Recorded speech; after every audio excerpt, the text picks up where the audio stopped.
Hello hello hello, आवाज clear है?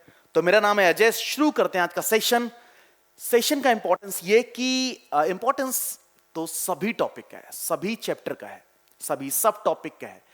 लेकिन आज जो टॉपिक है वो टॉपिक इंपॉर्टेंट इसलिए है क्योंकि प्रीवियसली मैंने उनका वर्ड एज अ वर्ड उसका यूज किया है। कई बार अपने रियल लाइफ में आप उन वर्ड्स को यूज करते रहते हो, लेकिन उसकी अंडरस्टैंडिंग आपके दिमाग में नहीं होती है, उसकी समझ आपके दिमाग में नहीं होती है, बस केवल आप उन वर्ड्स को समझते हो। तो प्रीवियस हमने जो डिस्कशन किए हैं उसको हम रिकैप में एक बार देख लेंगे कि यार मैं क्या क्या आपसे डिस्कस कर चुका हूं। एक बार मैं उसे रिकैप में आपसे डिस्कस कर लूंगा। और आज का जो सेशन रहेगा वो दो वर्ड के अराउंड रहेगा। The first word is battery, यानी मैं बैटरी के बारे में आपसे डिस्कस करने वाला हूं। और दूसरा दूसरा जो वर्ड आपके सामने रहेगा वो होगा इलेक्ट्रिक पावर। वैसे पावर वर्ड आप 11th स्टैंडर्ड में वर्क पावर एनर्जी में भी पढ़ चुके हैं, लेकिन वहां पे जब हम बात कर रहे थे वो मैकेनिकल पावर थी, यहां पे हम इलेक्ट्रिकल पावर की बात करेंगे। ठीक है, तो आज का जो लेक्चर है वो दो वर्ड्स के इर्द गिर्द रहने वाला है, एक तो बैटरी, दूसरा इलेक्ट्रिक पावर।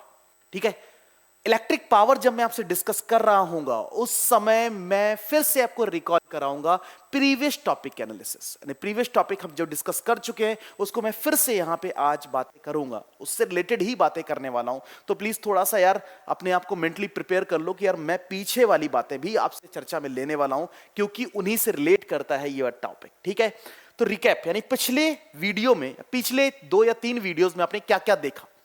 आप याद करो, मैंने आपसे डिस्कस किया था कंडक्टर। मैंने आपसे कहा सबसे पहले इस चैप्टर में मैंने आपसे डिस्कस किया था कंडक्टर क्या होते हैं। कंडक्टर और कंडक्टर्स के लिए मैंने वर्ड यूज किया था कि यार कंडक्टर के लिए केवल आप इतना सा कहें, अभी के लिए केवल इतना सा कहें, जो चार्ज को एक जगह से दूसरी जगह ले जा सकते हैं वो सभी कंडक्टर्स हैं।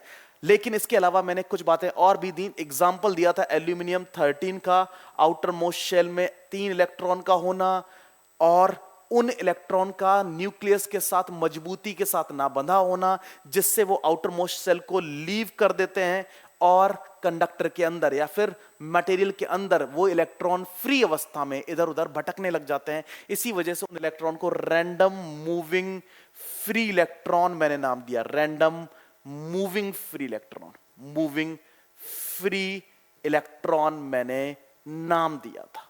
ठीक है, कंडक्टर के बारे में बताने के बाद मैंने कहा कि अगर किसी कंडक्टर के अक्रॉस आप पोटेंशियल डिफरेंस मेंटेन करते हो तो पोटेंशियल डिफरेंस मेंटेन करने से होगा क्या, चार्ज एक पर्टिकुलर डायरेक्शन में मूव करने लग जाएगा।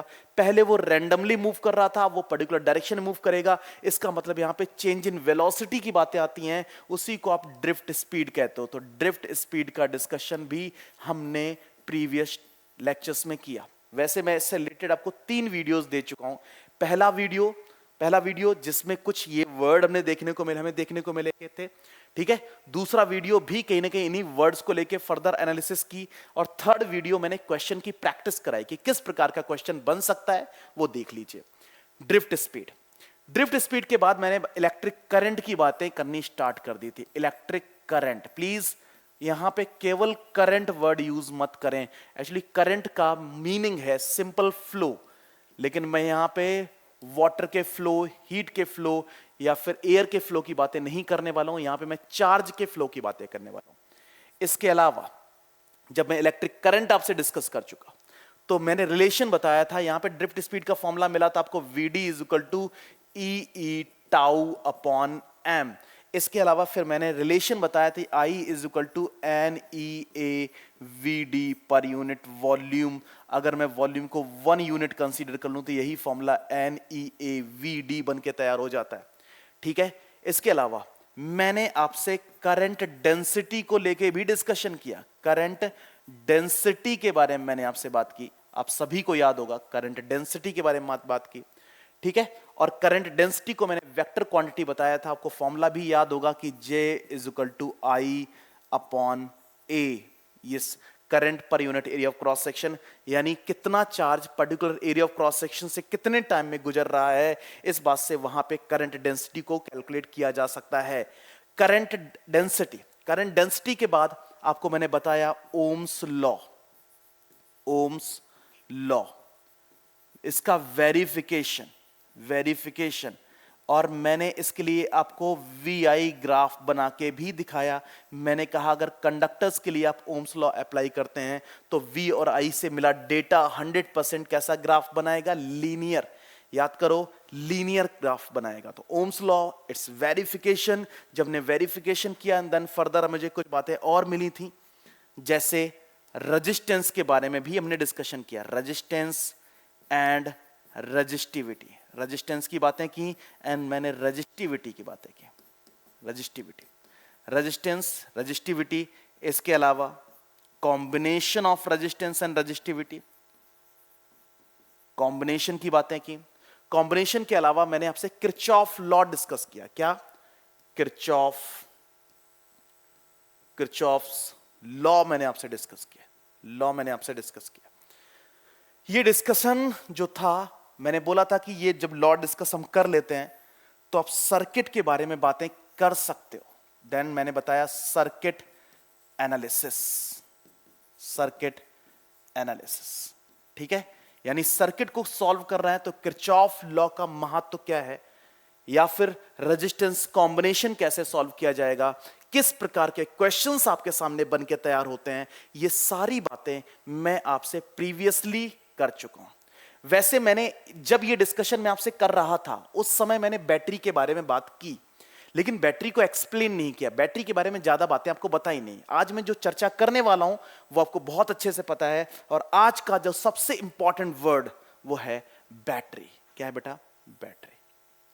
तो जब आप बैटरी वर्ड सुनते हो, जब भी आप बैटरी वर्ड सुनते हो तो आपके मन में एक इमेज जाती है कि बैटरी लगाएंगे, करंट की बातें होने लग जाएंगी। बैटरी ऐसा क्या करती है? तो जनरली अगर मैं बैटरी के बारे में कहना चाहूं तो बैटरी के बारे में सबसे छोटी बात तो यही की जाएगी कि to draw the potential difference across the end of conductor, across the end of conductor, to draw the potential difference across the end of conductor. यानी सबसे छोटी बात तो यही कही जाएगी ना, यानी बैटरी का काम क्या है कि वो पोटेंशियल डिफरेंस मेंटेन करती है। यानी ऐसा क्या होता है जिसकी वजह से पोटेंशियल डिफरेंस मेंटेन कर लेती है, ये भी तो बातें आती हैं, है ना।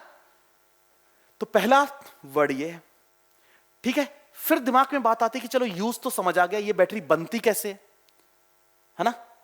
तो आपको पता है एक बैटरी बनती कैसे है, तो क्वेश्चन दिमाग में आ रहा है। देखो देखो ध्यान से, पहला क्वेश्चन क्या है कि यार बैटरी बनती कैसी है, और बैटरी कंडक्टर के अक्रॉस कैसे पोटेंशियल डिफरेंस मेंटेन कर पाती है। ऐसा क्या है बैटरी में जिसकी वजह से पोटेंशियल डिफरेंस मेंटेन कर पा रही है। ठीक है, यानी मेरे पास एक क्वेश्चन ये भी आ गया, how to make a battery, how to make a battery, make a battery, battery. ठीक है, इसके अलावा यार component of the battery, component of the battery, यानी बैटरी के कंपोनेंट्स क्या हैं जिसकी हेल्प से इसे बनाया जाएगा। जो कि मेरे मन में क्वेश्चन अराइज हो रहा है, कैसे क्वेश्चन बन रहा है, तो वो कैसे बनेगी, ऐसा क्या है जिससे ये बनाई जा सकती है। ठीक है, अब कंपोनेंट्स में यहां पे मैं कुछ वर्ड्स आपसे डिस्कस कर रहा हूंगा। जैसे एक वर्ड मैं डिस्कस कर रहा हूंगा ईएमएफ। क्या डिस्कस कर रहा हूंगा? ईएमएफ। इसको आप बोलते हैं इलेक्ट्रोमोटिव फोर्स, इलेक्ट्रोमोटिव फोर्स नाम दिया जाता है ईएमएफ। मैं बैटरी के बारे में थोड़ी डिस्कशन और कर रहा हूंगा, दैट इज इंटरनल रेजिस्टेंस। क्योंकि अगर मुझे बैटरी की बात करनी है तो बैटरी में ये कुछ बातें और भी हैं। तो ईएमएफ और इलेक्ट्रोमोटिव फोर्स की हम बात करेंगे, इंटरनल रेजिस्टेंस की बात करेंगे, तो ये सारी बातें। तो यार आपको पता है कि कुछ क्वेश्चंस दिमाग में आ रहे हैं कि बैटरी एक्चुअली क्या है। तो बैटरी क्या है, इससे रिलेटेड मुझे बात समझ आ गई कि चलो यार बैटरी कुछ है जो कि हेल्प करती है पोटेंशियल डिफरेंस मेंटेन करने में। और ये जरूरी भी था, ये जरूरी इसलिए था क्योंकि पोटेंशियल डिफरेंस मेंटेन नहीं करोगे तो चार्ज एक जगह से दूसरी जगह जाएगा नहीं। ठीक है, चार्ज एक जगह से दूसरी। तो सारी चर्चा, सारी बातें मैं आपको एक्सप्लेन करूंगा, प्लीज ध्यान से सुनिएगा। सबसे पहले बैटरी के लिए मुझे एक वर्ड कहना है, मुझे कहना है कि the combination of cell, the combination of cell, the combination of cell. ठीक है, मैं बैटरियों के लिए क्या कहूंगा, जो सेल को अगर कंबाइन कर दिया जाए तो बैटरी बन के तैयार होती है। अब सेल क्या होती है, सेल का सर्किट रिप्रेजेंटेशन, क्योंकि आपको पता है यहां पे हमें उसकी डिजाइन की कोई बात नहीं करनी है, उसके सर्किट रिप्रेजेंटेशन की बात करते हैं। तो जो सेल है वो कुछ इस टाइप का सर्किट में इस टाइप से रिप्रेजेंट किया जाता है, इस प्रकार से। मतलब सेल में ऐसा कुछ है जिसको हम जो रिप्रेजेंटेशन की बात करें, यानी मैंने बोला ना कि अभी प्लीज हम बनाना नहीं सीखेंगे, क्योंकि मुझे यहां पे मेरे कंस्ट्रक्शन की बात, यहां पे आप बोल सकते हो यहां पे उसके डिजाइन की कोई बात नहीं की जाएगी, उस समझा पड़ जाएगा कि कैसे काम करती है। तो आपको पता है कि सर्किट रिप्रेजेंटेशन, यानी अगर मैं बोलूं कि रिप्रेजेंट कैसे करते हैं एक सेल को, तो रिप्रेजेंटेशन आपके पास कुछ इस प्रकार से, ये रिप्रेजेंटेशन है सर्किट में। ठीक है, आपको पता है ये जो पार्ट है इसको आप पॉजिटिव टर्मिनल कहते हैं। क्या कहते हैं, पॉजिटिव टर्मिनल। देखो आप प्लीज ये बड़ा या छोटा बना रखा है, इससे ये मत समझना कि ये बड़ा और छोटा इंटरनली में स्ट्रक्चर है, ये सर्किट रिप्रेजेंटेशन है कि ये जो टर्मिनल है इसको आप नेगेटिव टर्मिनल कहते हैं। क्या कहते हैं, नेगेटिव टर्मिनल। और ये जो है इसको बोलते हैं इंटरनल रेजिस्टेंस, इंटरनल रेजिस्टेंस। ठीक है, ये है एक सेल का रिप्रेजेंटेशन। सेल में जो ये बड़ा लाइन मैंने ड्रॉ कर रखी है, ये positive terminal, negative terminal, internal resistance, और सर्किट में कुछ इसे इस प्रकार से रिप्रेजेंट किया जाता है। ठीक है, क्लियर। आपको पता है कि ये जो है ना, ये वाला पॉइंट, ये वाले पॉइंट, ठीक है, इनको बोलते हैं, आपको पता है ये जो है ना, ये और ये, इनको बोलते हैं टर्मिनल। क्या बोलते हैं, आपको कहा सर टर्मिनल तो इनको ही बोला, लेकिन आपको पता है terminal no doubt positive negative थे, लेकिन इसके बाहर की बात है, इनको भी क्या कहते हैं, टर्मिनल 1, और इसे क्या कहते हैं, टर्मिनल 2। ये बैटरी के बात, ये बैटरी के अंदर की बातें की जा रही हैं और ये बैटरी के बाहर की बातें की जाती हैं। ठीक है, सॉरी सेल के, क्लियर। तो सेल का सर्किट रिप्रेजेंटेशन ये है, सेल का सर्किट रिप्रेजेंटेशन ये है। अब आपको पता है कि पॉजिटिव टर्मिनल एक्चुअली होता क्या है, आप समझने की कोशिश करो।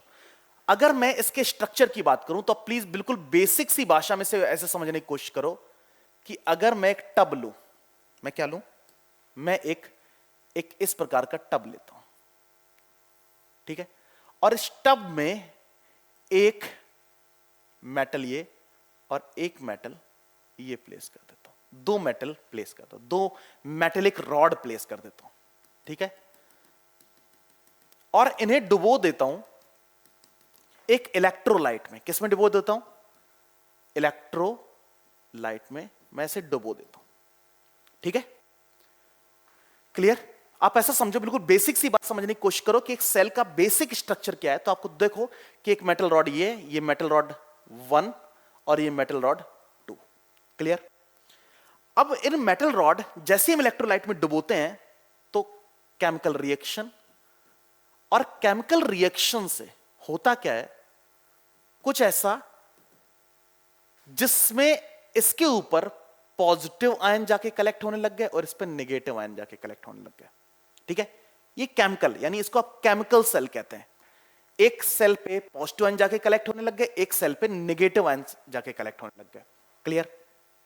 ठीक है, इस प्रकार से। ठीक, और आपको पता है कि जब कलेक्ट हो रहे होंगे तो इसका मतलब यहां से यहां इलेक्ट्रॉन जा रहे होंगे, मतलब नॉट इलेक्ट्रॉन, क्या, नेगेटिव आयन इधर की तरफ मूव कर रहे होंगे और पॉजिटिव आयन किधर की तरफ मूव कर रहे होंगे, पॉजिटिव। ये सब कुछ किसके अंदर होता है, सेल के अंदर। तो मुझे बताओ क्या एक टर्मिनल पॉजिटिव चार्ज और एक टर्मिनल नेगेटिवली चार्ज हो जाएगा, लाइक दिस। ये आपके पास जो टर्मिनल मैंने शो कर रखे हैं, इसमें से एक टर्मिनल कैसा हो गया, पॉजिटिवली चार्ज, और एक टर्मिनल कैसा हो गया, नेगेटिवली चार्ज। ठीक है, आपको पता है जो ये फ्लो है इलेक्ट्रॉन का अंदर जो फ्लो है इलेक्ट्रॉन का, यानी नेगेटिव आयन का पॉजिटिव आयन का जो फ्लो है, आपको पता है इस फ्लो में कुछ ना कुछ रुकावट होगी, तो जो रुकावट है उसे आप इंटरनल रेजिस्टेंस नाम दे देते हैं, इंटरनल रेजिस्टेंस नाम दे देते हैं। ठीक है, उसे आप सिंपल इंटरनल रेजिस्टेंस नाम दे देते हैं, क्लियर। तो बेसिकली सेल ये है, क्लियर। लेकिन मैंने उसको रिप्रेजेंट कैसे, सर्किट में कैसे रिप्रेजेंट कर रखा है, कुछ इस प्रकार से, यानी सर्किट में जब भी मैं ड्रॉ करूंगा तो इस प्रकार से, क्लियर। डन, ठीक है।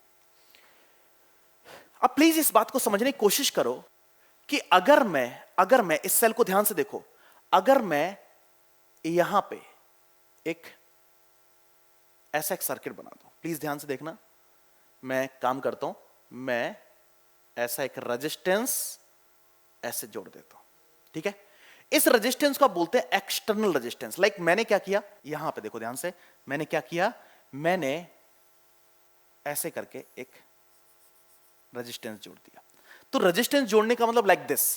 आप प्लीज सर्किट में भी समझे और जब सेल के साथ हो रहा है, जो सेल के स्ट्रक्चर के साथ हो रहा है उसको भी समझे। ये दोनों चीजें पैरेलल है, बिल्कुल पैरेलल, इसमें कुछ अलग नहीं है, इसमें कुछ डिफरेंस नहीं है, ठीक है। चलो मुझे बताओ क्या होगा। ये पॉजिटिव टर्मिनल था, मतलब हाई पोटेंशियल, ये नेगेटिव टर्मिनल था, मतलब लो पोटेंशियल। मुझे बताओ क्या इस तार के अंदर इलेक्ट्रॉन इधर से इधर की तरफ जाने लग जाएंगे? किधर से किधर की तरफ? इधर से इधर की तरफ, यानी lower potential to higher potential. Negative charge कहां से कहां मूव करता है? Lower potential to higher potential. वो इलेक्ट्रॉन इधर आके कलेक्ट होंगे, इलेक्ट्रॉन, और फिर वो इधर से इधर की तरफ जाएंगे। तो आप एक बात सोचो, ध्यान से सोचो कि इलेक्ट्रॉन यू मूव कर रहे हैं, तो रेजिस्टेंस से होके जब गुजरेंगे, देखो इलेक्ट्रॉन जब ऐसे गुजरे, जब इलेक्ट्रॉन इससे होके गुजरेंगे तो उसने इलेक्ट्रॉन को इसको क्रॉस करने में कुछ काम करना पड़ेगा, इस रेजिस्टेंस को पास करने में कुछ ना कुछ काम करना पड़ेगा। अरे भाई मैं पोटेंशियल डिफरेंस पढ़ा चुका हूं, और work done to move a unit charge from one position to another position is called potential difference. वैसे जनरली हमने ये सब कुछ पॉजिटिव चार्ज के लिए पढ़ा है, लेकिन आपको पता है यहां पे मोशन किसका है? इलेक्ट्रॉन का। तो इलेक्ट्रॉन के लिए स्टडी कर लो। तो मुझे होता जब इलेक्ट्रॉन यहां से यहां तक गया होगा, how much work is to be done?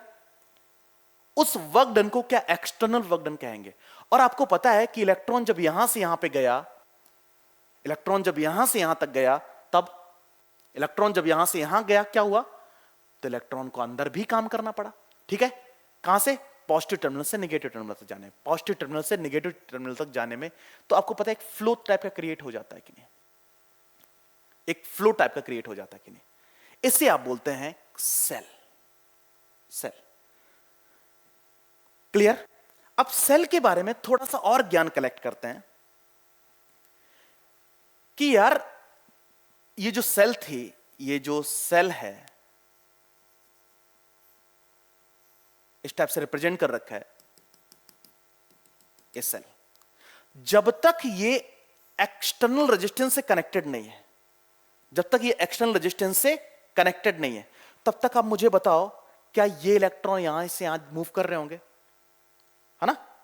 जब तक अगर बाहर से भाई पूरा एक साइकिल कंप्लीट होगा। साइकिल तो तब कंप्लीट होता नजर आएगा या फिर तब हम डिस्कशन करेंगे जब वो एक्सटर्नल सोर्स से कनेक्ट हो, है ना?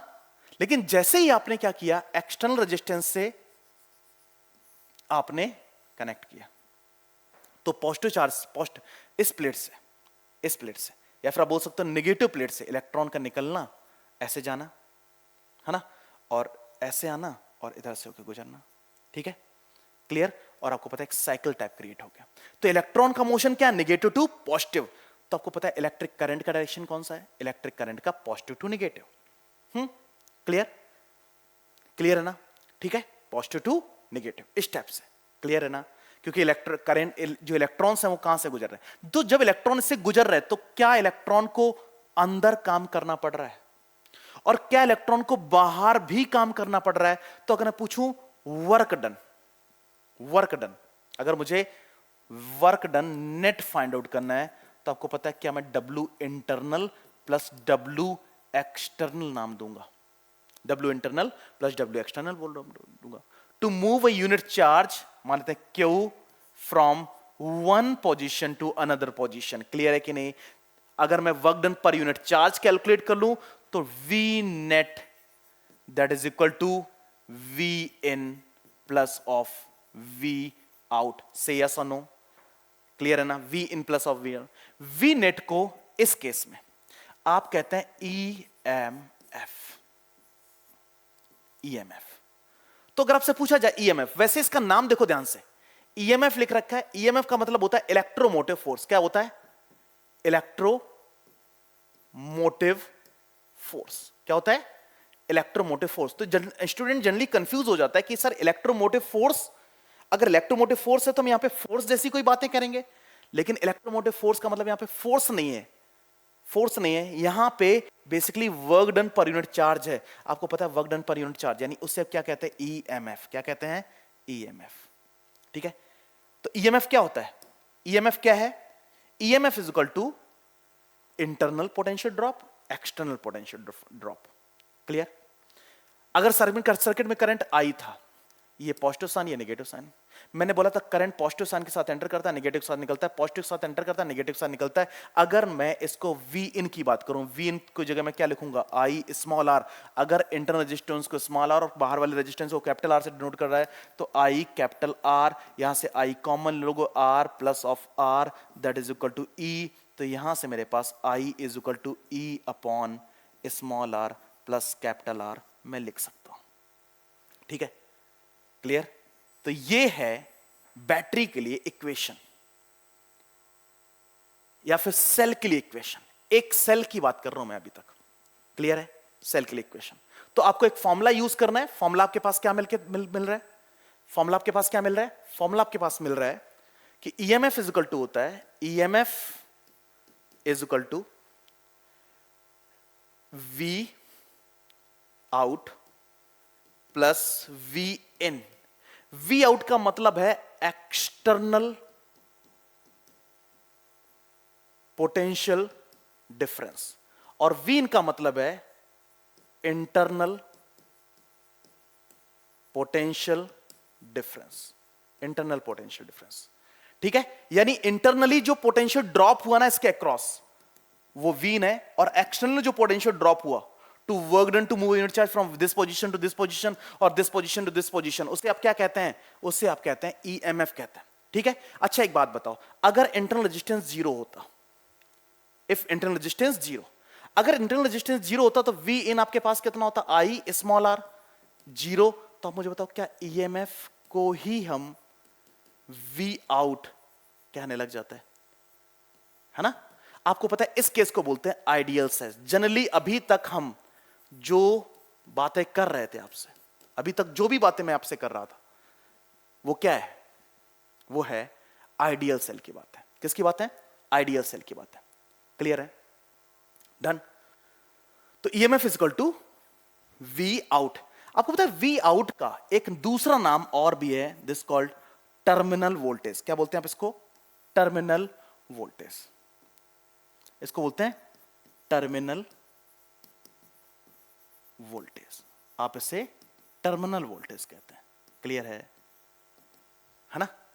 टर्मिनल वोल्टेज इस वजह से क्योंकि आपको पता है जो बाहर पोटेंशियल ड्रॉप हो रहा है, जो बाहर है वो इस टर्मिनल के अक्रॉस है, टर्मिनल के अक्रॉस है, इस वजह से आप उसे टर्मिनल पोटेंशियल डिफरेंस है, पोटेंशियल ड्रॉप नाम दे देते हैं। ठीक है, तो ईएमएफ यहां पे क्या है, ईएमएफ आपके पास है, EMF is equal to V अंदर पोटेंशियल ड्रॉप प्लस बाहर पोटेंशियल ड्रॉप। अच्छा एक बात बताओ कि अगर बाहर आप सर्किट कनेक्ट करते ही नहीं, तो इसका मतलब अंदर भी कोई काम नहीं होता, अंदर कोई काम नहीं होता। तो उस केस में इसी वजह से बुक्स में लिखा मिलेगा आपको कि ईएमएफ टर्मिनल पोटेंशियल के बराबर होता है अगर आप बाहरी रेजिस्टेंस कनेक्ट नहीं कर रहे हो तो। ठीक है, क्योंकि बाहरी रेजिस्टेंस कनेक्ट नहीं करोगे, सर्किट में करंट चार्ज का फ्लो नहीं होगा, चार्ज का फ्लो नहीं होगा तो अंदर कोई पोटेंशियल ड्रॉप नहीं होगा, अंदर कोई पोटेंशियल ड्रॉप नहीं होगा। इसका मतलब क्या कि जो वी आउट है वही ईएमएफ, वी आउट को हम टर्मिनल वोल्टेज कहते हैं। तो अब मुझे बताओ फॉर्मूला क्या बन गया, वी आउट को हम क्या बोलते हैं, V terminal plus of V in. Clear है कि नहीं, दिस इज कॉल्ड ईएमएफ। ठीक है, ईएमएफ। अब बात करते हैं इंटरनल रेजिस्टेंस। आपको पता है इंटरनल रेजिस्टेंस जो है वो मैंने आपको बताया, इसमें ध्यान से देखो, इंटरनल रेजिस्टेंस कहां पे फ्लो कर रहा है, इलेक्ट्रोलाइट के अंदर इलेक्ट्रॉन्स का फ्लो करना। यही लिक्विड कहीं ना कहीं उन इलेक्ट्रॉन के मोशन का विरोध कर रहा होगा। तो इलेक्ट्रॉन जो इंटरनल रेजिस्टेंस है वो दो बातों पर निर्भर करता है। पहला, एक तो concentration of fluid of electrolyte, और दूसरा the gap between terminals. Clear, concentration of the electrolyte and the gap between terminals। Clear है, ठीक है, तो ये बैटरी के लिए थोड़ी सी चर्चा जो मैं कर रहा हूं वो देख लो ध्यान से प्लीज। यहां पे कौन कौन से वर्ड आपको सुनने को मिले? एक तो इलेक्ट्रोमोटिव फोर्स। इलेक्ट्रोमोटिव फोर्स क्या है? इलेक्ट्रोमोटिव फोर्स का मतलब होता है बैटरी जो बाहर काम करती है to move a unit charge from one position to another position, and battery जो अंदर काम करती है to move a charge from one position to another position, it's called EMF. तो यहां पे ईएमएफ से आप कंफ्यूज मत होना। ईएमएफ को आप वर्क डन मत, सॉरी, ईएमएफ को आप फोर्स कंसीडर करके मत चलना। क्लियर है? ओके तो मैंने आपको जो वर्ड बताया था, प्लीज यहां पे दो वर्ड है, एक तो इलेक्ट्रोमोटिव फोर्स और दूसरा इंटरनल रेजिस्टेंस। इंटरनल रेजिस्टेंस समझने में कोई दिक्कत नहीं है। क्यों दिक्कत नहीं है? क्योंकि आप इतनी सी बात समझ जाओ कि जब चार्ज बैटरी के अंदर भी तो फ्लो करेगा भाई, पूरा एक सर्किट कंप्लीट करना है ना। तो इलेक्ट्रॉन का ये पूरा सर्किट, तो जो इलेक्ट्रॉन है वो क्या सेल के अंदर भी तो फ्लो कर रहा है। इलेक्ट्रॉन की अगर हम बात करें, वैसे आयंस फ्लो करते हैं, तो यहां पे जो इलेक्ट्रॉन है फ्लो एक जगह से दूसरी जगह जा रहा है, तो इसका मतलब वो उस लिक्विड के थ्रू जा रहा होगा। अब लिक्विड के थ्रू जा रहा है, इसका मतलब लिक्विड उससे कहीं ना कहीं विरोध कर रहा होगा, तो वो विरोध जो है वो इंटरनल रेजिस्टेंस बनके तैयार हो जाता है। इसका मतलब सेल को अंदर भी काम करना पड़ जाता है और सेल को बाहर। अगर आइडियल होती तो हम सेल में अंदर वर्क डन को जो है वो कंसीडर नहीं करते हैं। तो आपको पता है सेल ने अंदर कितना काम किया और सेल ने बाहर कितना काम किया, इन दोनों का जो समेशन है उसे आप इलेक्ट्रोमोटिव फोर्स कहते हैं। क्या कहते हैं? उसका जो समेशन है उसको आप electromotive force, work done to move unit charge from one position to another position. जैसे आप समझो कि मान लेते हैं इस वाले से, इस वाले टर्मिनल से क्यू चार्ज यहां से चला, यहां से यहां तक गया, तो मुझे तो जब वो यहां से यहां तक जाएगा तो उसे कुछ ना कुछ काम करना पड़ जाएगा, है ना? ठीक है, बहुत एनर्जी लेके निकला, कुछ सोच के देखो कि बहुत एनर्जी लेके वो चार्ज निकला और जैसे वो एनर्जी लेके बाहर निकला वैसे उसको कुछ ना कुछ काम करना पड़ गया, तो उसने कुछ काम यहां पे कर दिया। इसके अलावा उसको बाहर भी सर्किट में काम करना पड़ गया। तो आपको पता है यहां पे उसने दो काम किए, दो वर्क डन किए। ये किसने काम किए? चार्ज ने। तो आपको पता है किसने करवाए? एनर्जी दी किसने थी? बैटरी, सेल ने। तो सेल ने अंदर, सेल के अंदर भी काम हुआ और सेल के बाद, तो सेल ने खुद के अंदर भी काम किया और बाहर भी काम किया, तो उसको कंबाइंडली हम क्या करने लग जाते हैं? Electromotive force. V in plus of V out. V in अगर सर्किट में करंट है, यानी करंट आई है, तो इस वी इन को i small are plus i capital R, यानी i is equal to E upon V plus of are, r small are plus और कैपिटल आर लिख सकते हैं। तो इसको फर्दर इक्वेशन, तो इस इक्वेशन को अपने ध्यान में रखना है, ठीक है। अगर इन जीरो होता तो हम उसे आइडियल सेल कहने लग जाते हैं। क्लियर है ना? तो सेल क्या होती है, सेल बनती कैसे है, ये सारी बातें प्लीज मुझे इसके केमिकल कंपोनेंट्स या फिर उस टाइप की बातें नहीं करनी, केमिकल रिएक्शंस की बातें नहीं करनी है। क्यों नहीं करनी है? कि वो आप इलेक्ट्रोकेमिस्ट्री में अच्छे से पढ़ चुके हो या फिर वहां पे समझाया भी जाता है आपको। क्लियर है ना? ठीक है, ये बात है। चलो आगे चलते हैं। अब मैंने कहा कि सेल जो है ना, अगर उसको मल्टीपल ऑफ सेल कहीं पे कंबाइन कर दिए जाए, सेल कंबाइन कर ली जाए, तो बैटरी पता क्या कहता है? बैटरी को शुरुआत में मैंने क्या कहा था? Combination of cell. क्या बोला था मैंने? Combination of cell. तो मैं जिस सेल को कंबाइन कर रहा हूं वो भी सीरीज में, तो सीरीज कॉम्बिनेशन से क्या होता है देखो ध्यान से। अगर मान लेते एक सेल आपके पास ये है, ये सेल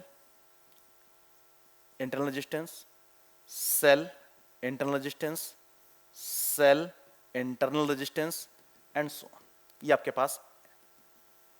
तो आपको पता है इसको कंबाइंडली पता क्या कहने लग जाएंगे? इसको कंबाइंडली आप बैटरी कहने लग जाएंगे। ठीक है, इसको कंबाइंडली आप क्या कहने लग जाएंगे? यानी 3 4 5 6 7 बहुत सारी सेल अगर इस टाइप से, ध्यान से देखो, alternate positive negative positive negative positive negative इस टाइप से कनेक्टेड, जब इस टाइप का कनेक्शन होता है तो इसको आप सीरीज कॉम्बिनेशन बोलते हैं। एक ही वायर से कनेक्टेड है, ध्यान से देखो, ठीक है, इसको सीरीज कॉम्बिनेशन। तो अब इसे कंबाइंडली क्या कहने लग जाएंगे? बैटरी। इसका ईएमएफ है E1, इसका ईएमएफ है E2, इसका ईएमएफ है E3 एंड सो ऑन। इसका इंटरनल रेजिस्टेंस है R1, इसका इंटरनल रेजिस्टेंस है R2, इसका इंटरनल रेजिस्टेंस है R3।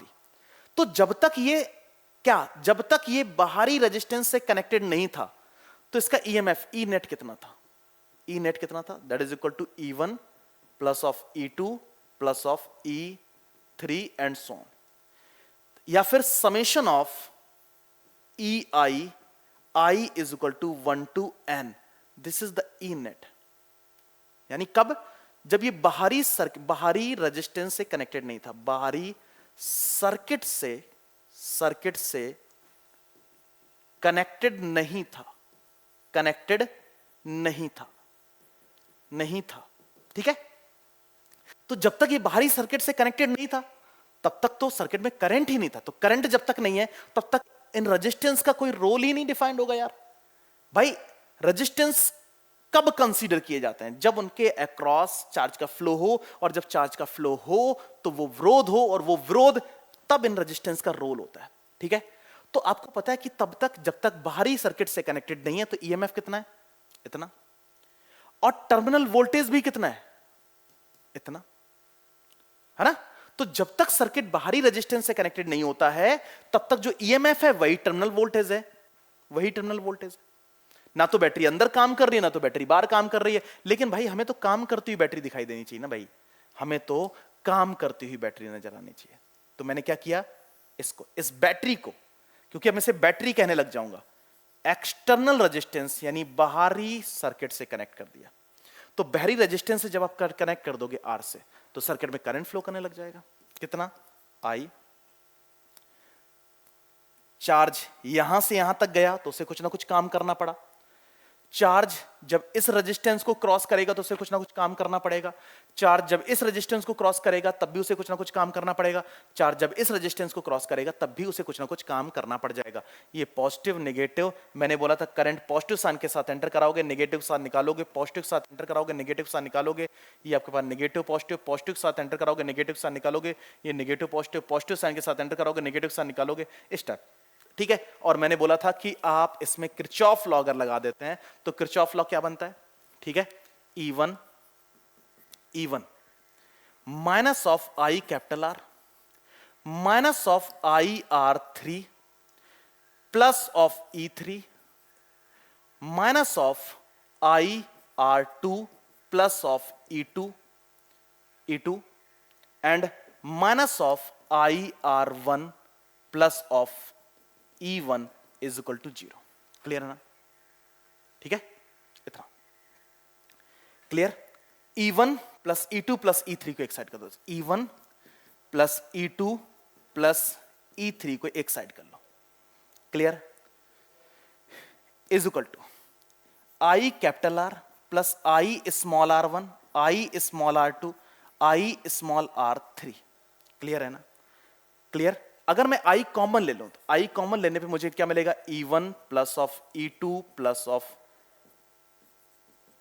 E3 upon R plus R1 plus R2 plus R3। आप एक बात नोटिस कर रहे हैं कि अगर ओम्स लॉ में आप जाके देखें तो ओम्स लॉ में ये क्या होता है?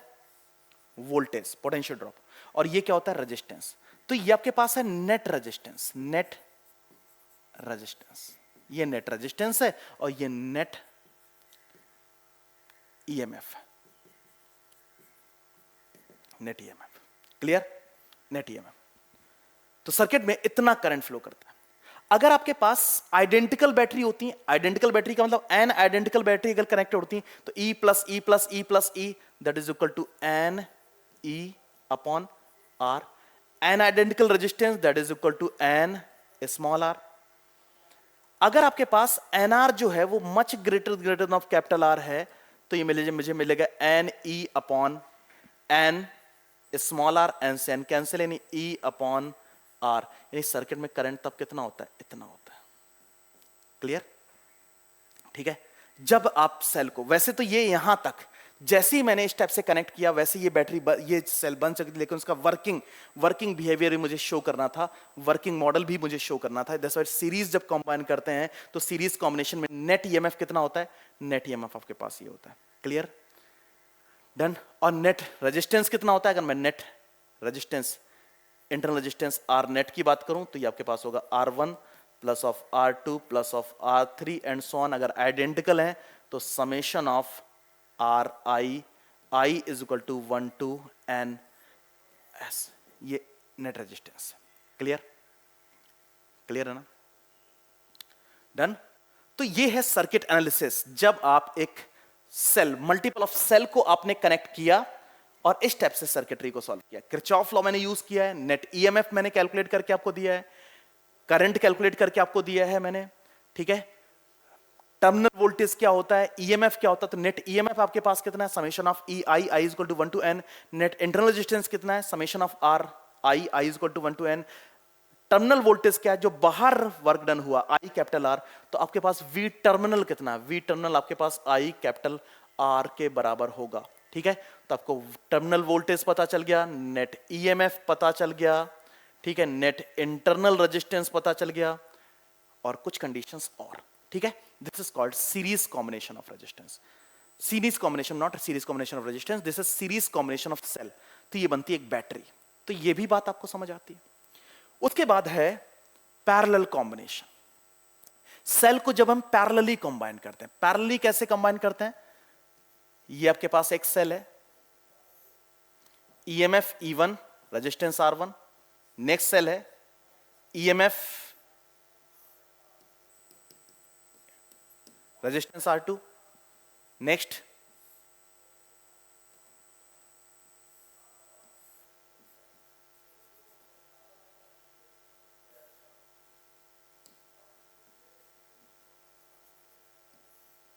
ठीक है, ये इस टाइप से।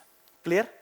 अब आपको पता है कि अगर आप इससे कुछ इस प्रकार से कंबाइन कर देते हैं, ठीक है, पॉजिटिव को पॉजिटिव के साथ और नेगेटिव को नेगेटिव के साथ, इस टाइप से आपने कंबाइन कर दिया, तो ये जो सेल, ये जो स्ट्रक्चर बन के तैयार हुआ, ये जो कॉम्बिनेशन बन के तैयार हुआ, ये एक सेल बन गए, ये एक सेल है, ठीक है, ये एक सेल बन चुकी है। अब इस सेल में आर नेट, क्योंकि जो आर रेजिस्टेंस है वो पैरेलल में कनेक्टेड है, पैरेलल में, तो आर नेट कितना आ जाएगा, आर नेट कितना आ जाएगा, तो 1 upon are net, that is 1 upon R1 plus 1 upon R2 plus 1 upon R3 and so on, या फिर summation of 1 upon are I is equal to 1 to n, that is 1 upon are net. Clear. इस type से ये आप internal resistance इस प्रकार से connect कर देते हैं। अगर मैं नेट ईएमएफ की बात करूं तो प्लीज यहां पे थोड़ा सा, मैंने बोला ना कि आपने केवल यहां पे इसके डेरिवेशनल पार्ट पे जाके स्टडी नहीं करना है। ई नेट की अगर बात करूं तो ई नेट आपके पास क्या होता है, ई नेट, ठीक है। ई नेट की अगर मैं बात करता हूं तो आपको पता है इसके अपने डेरिवेशनल पार्ट को नहीं देखना है, आपने इसके डेरिवेशनल पार्ट को नहीं देखना है, आपने एक कंक्लूडेड सा, मैं आपको एक कंक्लूडेड सा फॉर्मूला मैं आपको दे देता हूं, उसी फॉर्मूले को आपने यूज करना है ना। क्या, E1 upon R1 plus E2 upon R2 plus E3 upon R3 and so on divided by 1 upon R1 plus 1 upon R2 plus 1 upon R3 and so on. Clear. ये वाला आपने एक फॉर्मूला यूज करना है, ठीक है। इसके डेरिवेशनल पार्ट पे मत जाओ कि अगर आपके पास, जब कैसी सेल, ऐसी सेल जो आइडेंटिकल नहीं है, ठीक है, एक जैसी सेल होती है तो आपके पास E1 is equal to E2 is equal to E3 होता है ना। अगर मैं यही फॉर्मूला आइडेंटिकल सेल के लिए लिखूं, आइडेंटिकल सेल के लिए लिखूं, आइडेंटिकल सेल, तो मुझे बताओ क्या फॉर्मूला बनेगा, E upon R plus E upon R plus E upon R and so on upon 1 upon R upon 1 upon R plus 1 upon R plus 1 upon R and so on. तो ऊपर मिलेगा N E upon R upon N upon R. Clear, clear है ना, ठीक है, clear. तो ये मिला N E upon R upon N upon R, इससे आर से आर कैंसिल, एन से एन कैंसिल, यानी ई।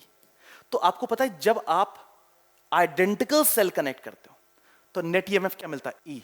और जब आप अलग अलग टाइप की सेल कनेक्ट करते हो तो ईएमएफ कैलकुलेट करने का फॉर्मूला आपने ये यूज करना है। फॉर्मूला बेस्ड क्वेश्चन पूछे जाते हैं, कई बार फॉर्मूले से रिलेट करके क्वेश्चन पूछ लिया जाता है, तो इसलिए प्लीज इसके डेरिवेशनल पार्ट पे मत जाओ, इसके केवल फॉर्मूले पे जाओ, ठीक है। क्लियर है ना, डन। अभी तक आपने सर्किट को बाहरी दुनिया से कनेक्ट नहीं किया है।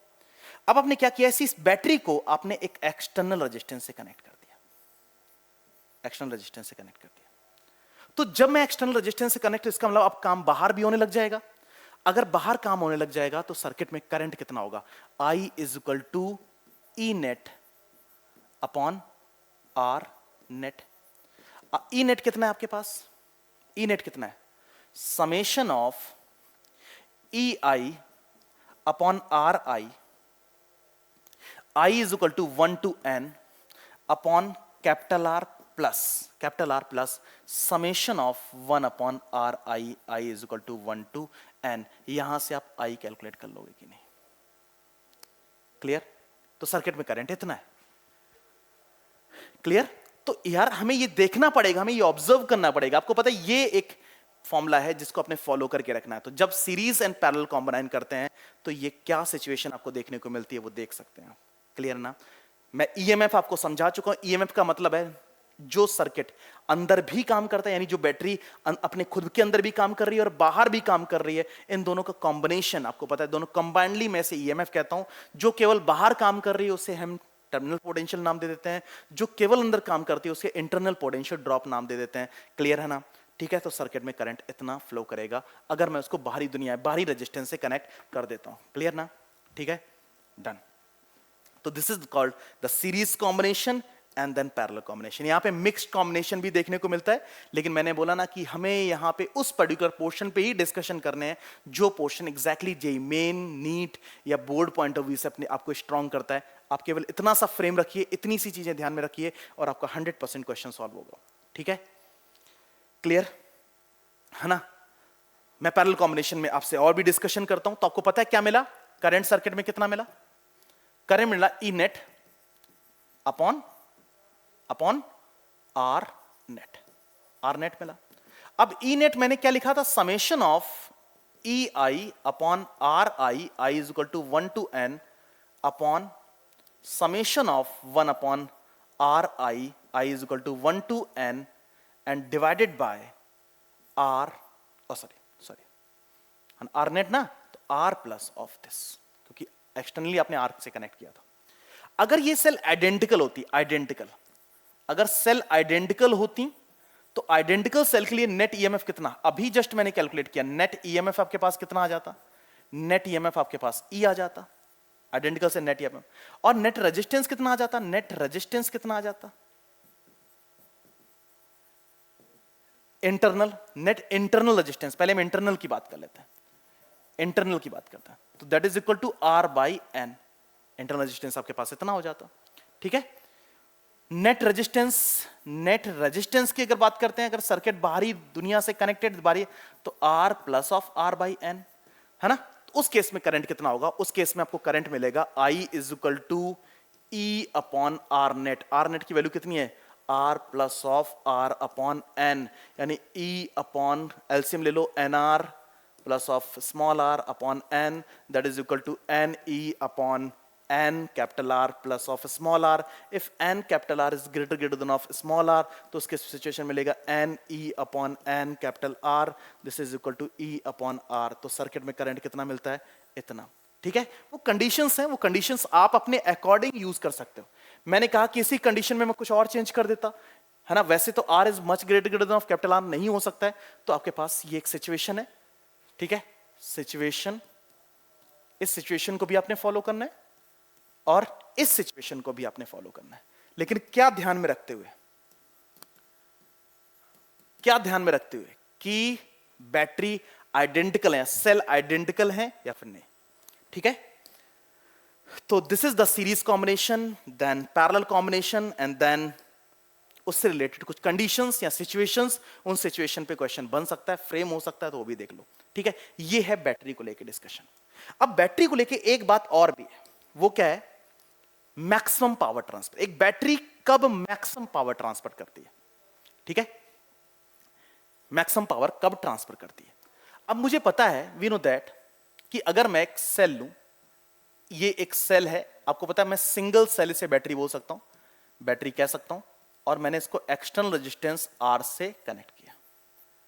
ठीक है, तो सर्किट में करंट कितना मिला था? सर्किट में करंट मिला था I is equal to E upon small are plus of capital R. ठीक है, वैसे मैंने अभी तक पावर का फॉर्मूला आपसे डिस्कस नहीं किया, लेकिन यार ये टॉपिक बीच में आ गया तो पावर का, वैसे 10th स्टैंडर्ड में आपने पावर का फॉर्मूला पढ़ा है। पावर इज इक्वल टू क्या होता है? पावर इज इक्वल टू होता है I square R, I square R, या फिर आई स्क्वायर आर नेट। तो आई स्क्वायर, आई आपके पास कितना है? E upon R plus of capital R का होल स्क्वायर, है ना? क्लियर? होल स्क्वायर यानी पी आर नेट। क्लियर? आपके पास आर नेट इस सर्किट में कितना है? इस सर्किट में अगर ध्यान से देखो, ध्यान से देखो तो ये ईएमएफ ई है, small R capital R, R net. Are net की वैल्यू कितनी है? लेकिन मुझे मैक्सिमम पावर कहां पे ट्रांसपोर्ट करनी है, मुझे किसके लिए कैलकुलेट करना है, मतलब बाहर मैं कितना मैक्सिमम। तो बेसिकली मैं डिस्कशन किसके लिए करूंगा? मैं आर नेट के लिए नहीं करूंगा, मैं बाहर के लिए करूंगा ना यार, कि मेरा मैक्सिमम पावर ट्रांसफर। तो मैक्सिमम पावर ट्रांसफर तो यही केस मिलेगा। क्लियर? तो ये क्या मिल गया?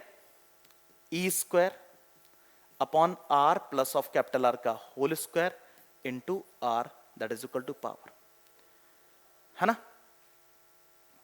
पावर। तो अगर मैं यहां पे पावर और रेजिस्टेंस के बीच में, पावर और रेजिस्टेंस के बीच में ग्राफ ड्रॉ करूं तो मुझे कुछ इस प्रकार का ग्राफ मिलता है। यानी मैक्सिमम पावर, आपको पता है कि जैसे जैसे आर की वैल्यू बढ़ाता हूं, आर की वैल्यू बढ़ाता हूं, तो एक पॉइंट ऑफ टाइम पे जो P है वो मैक्सिमम है। क्या है? P मैक्सिमम है। यानी पावर और आर की पावर, एक्सटर्नल पावर सप्लाई कितनी है पर यूनिट पर रेजिस्टेंस, तो उसके लिए एक पर्टिकुलर सिचुएशन जिस पे मैक्सिमम मिलती है, वो सिचुएशन ड्रॉ करनी है। आपको पता है कि बहुत अच्छे से किसी फंक्शन का पावर कैलकुलेट करना है तो dp अपॉन dr कर दो, dp upon dr। Clear? dp upon dr। तो ई स्क्वायर तो कांस्टेंट था, dp upon d by D R of r upon r plus of r का होल स्क्वायर। क्लियर? ठीक है? और अगर मैं उसका फर्स्ट डेरिवेटिव कितना कर देता हूं? 0, तो मुझे यहां पे स्मॉल आर और कैपिटल आर में रिलेशन मिल सकता है। प्लीज देखो ध्यान से, फर्स्ट अपॉन सेकेंड वाला फॉर्मूला लगा दो। फर्स्ट अपॉन सेकेंड का फॉर्मूला क्या कहता है? सेकेंड यानी R plus of capital R का whole square D by D R of R minus R D by D R of are, R plus of capital R का whole square upon R plus of capital R का whole square का whole square. ये आपके पास है जब मैं इस वाले पार्ट को, यानी ई स्क्वायर तो साथ में था और फर्स्ट अपॉन सेकेंड का डिफरेंशिएशन, जब इसे आप फर्दर सॉल्व करोगे और इसको जीरो के बराबर प्लेस करोगे, क्योंकि मैंने बोला फर्स्ट डेरिवेटिव जीरो, यानी जहां पे स्लोप जीरो, जहां पे स्लोप जीरो इसका मतलब वो मैक्सिमम। तो इसका मतलब मैं ये कंडीशन सब डिस्कस कर चाहूं तो आपको कंडीशन मिलेगी R is equal to R, यानी जब एक्सटर्नल रेजिस्टेंस इंटरनल रेजिस्टेंस के बराबर होता है। क्या?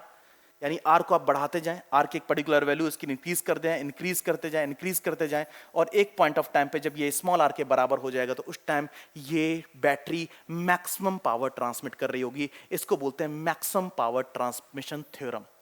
क्लियर? बैटरी के लिए। ठीक है? वैसे मैं इस टाइम एक इंपॉर्टेंट टॉपिक डिस्कस नहीं कर रहा हूं कंपटीशन पॉइंट ऑफ व्यू से, लेकिन बैटरी के बारे में इतनी बातें जाननी बहुत जरूरी है कि ईएमएफ क्या होता है, टर्मिनल वोल्टेज क्या होता है, सीरीज में जब सेल को कनेक्ट करते हैं तो क्या होता है, पैरेलल में सेल को कनेक्ट करते हैं, छोटी छोटी सी बातें, मैक्सिमम पावर कब ट्रांसफर होती है, ये बात है। ठीक है? क्लियर? तो ये है सेल या फिर बैटरी। तो बैटरी को लेके इतना डिस्कशन। इसके अलावा अब मैं जो चर्चा आज के टॉपिक में करने वाला हूं वो मोस्ट इंपॉर्टेंट थिंग यार, बहुत बार जेईई में क्वेश्चन यहां से पूछा जाता है। तो इंपॉर्टेंट कॉन्सेप्ट, प्लीज इसको ध्यान से देखना। मतलब इसमें मुझे क्या क्या डिस्कस करना है आपसे प्लीज समझने की कोशिश करो। ये सर्किट एनालिसिस के एक इंपॉर्टेंट पार्ट में आता है। आपको पता है कि कई बार यहां से क्वेश्चन बनते हैं। सबसे पहले एक बात बताओ, आप लोगों के अकॉर्डिंग पावर क्या है?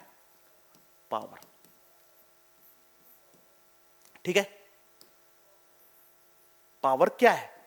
तो पावर को हम जब छोटी क्लास, यानी छोटी नहीं मैं बोल दूं 11th स्टैंडर्ड में आपने पढ़ा तो work done per unit time, work done per unit time को पावर का।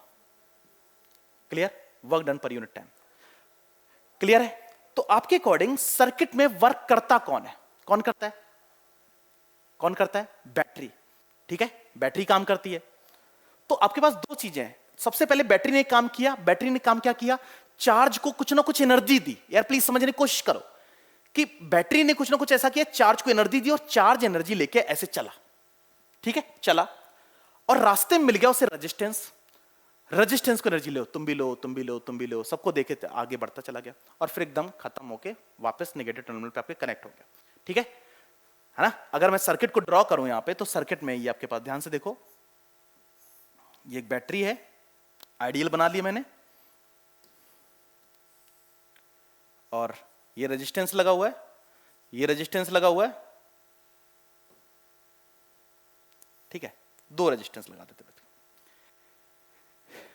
V वोल्ट की बैटरी है, यहां से चार्ज चला, चार्ज चला, भरपूर एनर्जी से था, चला चला चला चला, इसको कुछ दे दी, कुछ इसको दे दी, और अब बस बिना एनर्जी के आके यहां पे अपने ठहर गया, रुक गया आके, ठीक है, क्लियर है ना। तो आपको पता है कि जो एनर्जी इसको दी पर यूनिट टाइम, उसको बोलते हैं डिसिपेटेड पावर। क्या बोलते हैं? Dissipated power. क्या बोलते हैं? डिसिपेटेड पावर, ठीक है। इसको जो एनर्जी दी पर यूनिट टाइम, उसको भी क्या बोलते हैं? Dissipated power. तो जब मैं बैटरी की बात, आपको पता है पावर सप्लाइड, इसने क्या किया? Power supply. क्या किया? Power supply. तो पावर सप्लाई कौन कर रहा है? यानी work done per unit charge, काम कौन कर रहा है? किस पे काम कर रहा है? चार्ज पे। प्लीज समझने की कोशिश करो कि चार्ज यहां से निकला, चार्ज अपने साथ एक एनर्जी लेके निकला और उसने कुछ एनर्जी इसको दे दी, कुछ एनर्जी, इसका मतलब आपको पता है उसको बोलते हैं डिसिपेटेड पावर। यानी power is dissipated by this resistance, that is equal to energy work done on it per unit time, और power dissipated by this resistance, that is work done per unit time, and power supply the battery is this. Clear? Done. तो यहां पे power dissipation और power supply में अपने difference देखना पड़ेगा। आपने प्लीज क्वेश्चन को ध्यान में रख के स्टडी करना है। क्वेश्चन ध्यान में, आपको पता है अब सर्किट में रेजिस्टेंस सीरीज में भी लग सकते होते हैं, सर्किट में रेजिस्टेंस पैरेलल में भी लगे होते हैं, मिक्स भी होता है। तो हमें थोड़ा सा ये ध्यान में रखना है कि अगर सर्किट में मुझसे पावर डिसिपेशन पूछा जा रहा है, पावर सप्लाई पूछी जा रही है, क्या पूछा जा रहा है, ये थोड़ा सा मुझे रेगुलेट करके रखना पड़ेगा, अदरवाइज मैं गलत आंसर दे सकता हूं, ठीक है। यहां पे बहुत सारे क्वेश्चंस पूछे भी जाते हैं।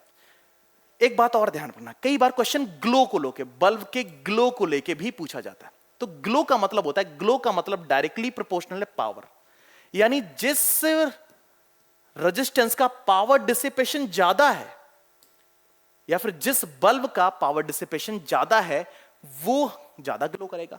यानी पावर यानी work done per unit time, यानी energy supply per unit time उसका ज्यादा, energy supply per unit time उसका ज्यादा है, इसका मतलब क्या है? वो ज्यादा ग्लो करेगा। सिंपल सी बात है यार। तो ग्लो के भी कई बार क्वेश्चन पूछा, कि मैं 4-5 बल्ब लगा के दे दिए गए और कहा गया कौन सा ज्यादा ग्लो करेगा, ऐसा भी क्वेश्चन पूछ लिया जाता है। किस रेजिस्टेंस के क्रॉस कितना पावर, कौन सा रेजिस्टेंस कितना पावर डिसिपेट कर रहा है, इस प्रकार का क्वेश्चन पूछ लिया गया। ग्लो को लेके क्वेश्चन पूछ लिया गया कि कौन सा बल्ब ज्यादा ग्लो कर रहा है, कम ग्लो कर रहा है। ये सारे आंसर्स जो हैं, ये जो सारे आंसर्स हैं वो यहीं से मिलने, इस टॉपिक से मिलने वाले हैं, ठीक है। तो सबसे पहले तो हम पावर की बात कर लेते हैं, ठीक है। अब पावर इज इक्वल टू क्या होता है? Work done per unit time, work done per unit time. अगर मैं पावर ऑफ द बैटरी की बात करूंगा, सेल की बात करूंगा, तो पावर इज इक्वल टू होता है, that is V into I. Simple, V into I. यानी बैटरी का वोल्टेज पोटेंशियल डिफरेंस कितना मेंटेन करती है और उससे करंट कितना फ्लो कर रहा है, वो उसकी पावर को इन्फॉर्म करती है। क्लियर ना? वो उसकी पावर को इन्फॉर्म करती है। या फिर आप ऐसा समझ लो कि potential drop is equal to क्या होता है? V इज इक्वल टू क्या होता है? V इज इक्वल टू आपके पास लिखते हैं आप DW work done per unit charge. यानी स्मॉल q चार्ज को एक जगह से दूसरी जगह ले जाने में किया गया काम क्या कहलाता है? Potential drop. या फिर मैं इसको फर्दर लिख सकता हूं DW is equal to VdQ। एक रेजिस्टेंस के क्रॉस, रेजिस्टेंस R है, उससे पास होने करंट I है, तो V की जगह मैं लिख सकता हूं IR ऑफ DQ। लिख सकता हूं कि नहीं? I की जगह मैं फर्दर लिख सकता हूं Q अपॉन TR DQ। लिख सकता हूं कि नहीं? ठीक है। Work done is equal to क्या लिख सकता हूं? ये आपके पास I is equal to Q upon TR DQ। Clear ना? ठीक है, या फिर आप इसको ये टर्म आपने यूज किया, क्लियर ना? अब मेरे पास यहां पे है R अपॉन टी और integration of Q D Q, और चार्ज कितना है, 0 से लेके Q, तो मुझे बताओ क्या ये R upon T Q square by 2 मिलेगा? क्यू स्क्वायर बाई 2 है ना? बताओ, अगर मैं चार्ज के लिए लिखूं, पोटेंशियल लिखूं, potential is work done per unit charge, तो work done is equal to V D Q. V को मैं आई के टर्म्स में लिख सकता हूं, वी के आई के टर्म्स में लिख सकता हूं आई आर डी क्यू, ठीक है, आई आर डी क्यू। या फिर आप इसको करंट के टर्म्स में भी कन्वर्ट कर सकते हो। आप प्लीज इसको ध्यान से देखो, चार्ज के टर्म्स में कन्वर्ट करना चाहो, करंट के टर्म्स में कन्वर्ट कर सकते हो। आपको पता है आई इज इक्वल टू होता है D Q upon D T, तो आपको पता है मैं डी क्यू की जगह आई डी टी लिख सकता हूं कि नहीं? I R into I D T, तो ये आपके पास आएगा आई स्क्वायर आर डी टी। अगर मैं वर्क डन एक इंटरवल के लिए कैलकुलेट कर लूंगा 0 से लेके टी, तो मुझे मिलेगा आई स्क्वायर आर टी, यानी how much work is to be done is this, and how much work is to be done to move a charge from this position to this position, that can be written in terms of I square RT. How much work is to be done from this to this, that is equal to I square RT. वो depend करता है resistance कितना है, ठीक है? तो power is equal to क्या होगा? Power is equal to work done per unit time, that is equal to I square R T upon time, that is equal to I square R. Clear? ठीक है, I square are. इस फॉर्मूले को आप multiple फॉर्मूले में भी लिख सकते हो फर्दर, यानी पावर इज इक्वल टू आपको क्या मिला? पावर इज इक्वल टू आपको मिला आई स्क्वायर आर। अगर आई को मैं v अपॉन आर लिख दूं, तो ये फॉर्मूला क्या बन के तैयार होगा? v square upon R square into R, R से आर कैंसिल, यानी v स्क्वायर अपॉन आर। ये भी फॉर्मूला बन के तैयार होगा एक रेजिस्टेंस के अक्रॉस, ठीक है? या फिर p is equal to I square R, I की जगह में लिख सकता हूं, सॉरी आई स्क्वायर तो ऐसे नहीं होता, आर की जगह में लिख सकता हूं v अपॉन आई, तो आई से आई कैंसिल, यानी v इंटू आई, ठीक है? क्लियर? तो आपको पता है कि मैं अगर सेल के लिए लिख रहा हूं, मैं सेल के लिए लिख रहा हूं, तो सिंपल v इंटू आई, कि यार उसका वोल्टेज कितना था, क्योंकि इसमें रेजिस्टेंस की बातें तो की नहीं जा सकती हैं, लेकिन रेजिस्टेंस के अक्रॉस, तो आपको पता है ये सारे जो फॉर्मूले हैं, that is called power dissipation. क्या बोलते हैं आप इसको? Power dissipation, dissipated power, dissipated power, dissipated, अलग अलग फॉर्मूले। क्लियर ना? इसके बिहाफ पे आप कैलकुलेशन कर सकते हो। डन? चलो, मैं कुछ क्वेश्चंस करके बताऊंगा, मैं क्वेश्चन देखूंगा या फिर सिचुएशन देखूंगा, उस सिचुएशन के बिहाफ पे क्या क्या चीजें आपके सामने हो सकती हैं वो भी देख लो, ठीक है? सिचुएशन ये है कि आपके पास एक है ना, ज्यादा बेहतर बल्ब से समझ आ जाएगा। एक ये बल्ब 1, बल्ब 2, इस प्रकार से, ठीक है?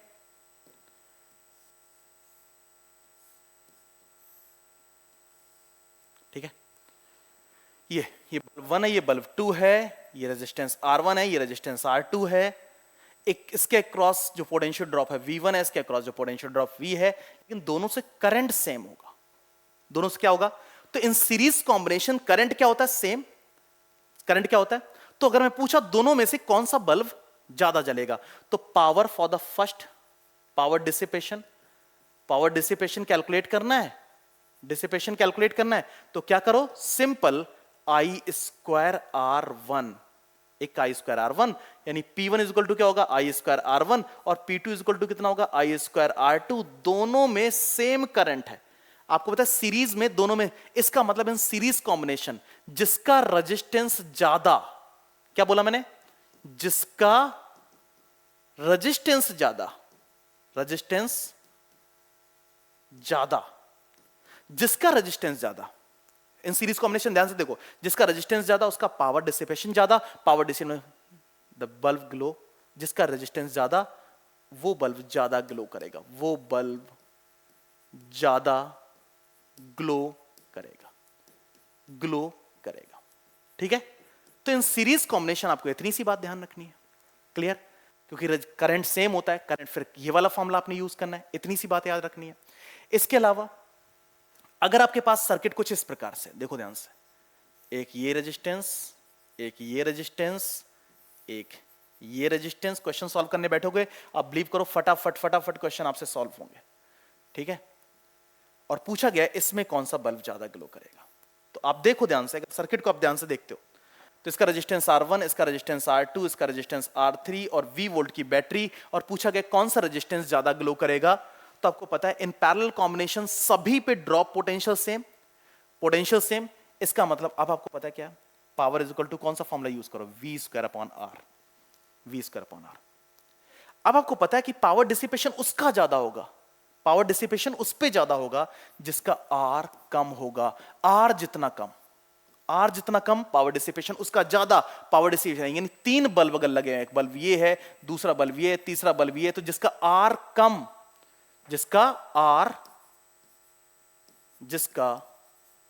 R कम, पावर डिसिपेशन ज्यादा, पावर डिसिपेशन ज्यादा, पावर डिसिपेशन ज्यादा मतलब वो ज्यादा ग्लो करेगा। तो कई बार ग्लो को लेके क्वेश्चन आंसर करना है तो ग्लो के लेके आप ये प्रकार की टर्मिनोलॉजी यूज कर सकते हो। मिक्स्ड कॉम्बिनेशन की बात करें तो मिक्स्ड कॉम्बिनेशन में अगर मान लेते हैं आपके पास कई सारे बल्ब लगे हुए हैं, ठीक है, कई सारे, एक बल्ब ये लगा हुआ है, दूसरा बल्ब ये लगा हुआ है, ठीक है, तीसरा बल्ब ये लगा हुआ है, ऐसे, ठीक है, मिक्स कॉम्बिनेशन।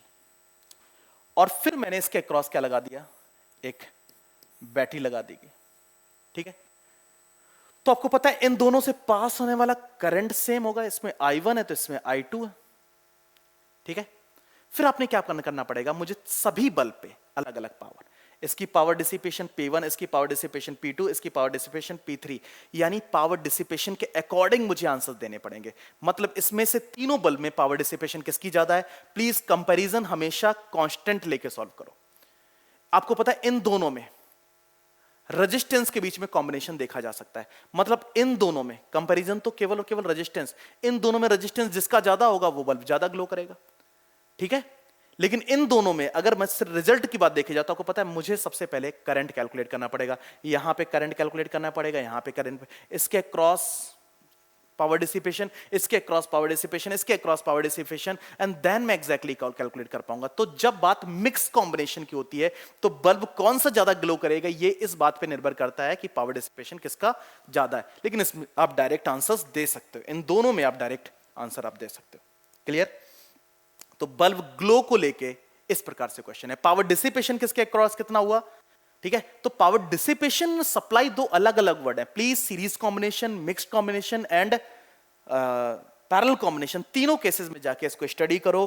और अगर कहीं पे भी कोई प्रॉब्लम मिलती है, न्यूमेरिकल मिलता है तो आप उसे न्यूमेरिकल सॉल्व, मैंने आपको न्यूमेरिकल सॉल्व करके दिखाऊंगा भी पावर से रिलेटेड। तो इतनी सी बातें आज के सेशन में आपको याद रखनी है, ठीक है। वैसे मैंने बोला ना बैटरी के बारे में इतना ज्यादा आप एनालाइज मत करो, पावर ट्रांसफर को लेके भी नहीं।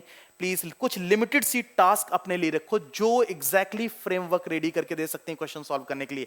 प्लीज वो अनयूजुअल कॉन्सेप्ट अपने लिए रेडी करके नहीं रखने, या बहुत सारा कुछ कलेक्ट करके नहीं रखना है जो एग्जैक्टली इंपॉर्टेंट नहीं है या फिर क्वेश्चन का पार्ट नहीं बनता है, ठीक है। तो आज के सेशन में इतना, मिलते हैं नेक्स्ट, तब तक के लिए आपको सभी को बहुत बहुत धन्यवाद। Thank you so much.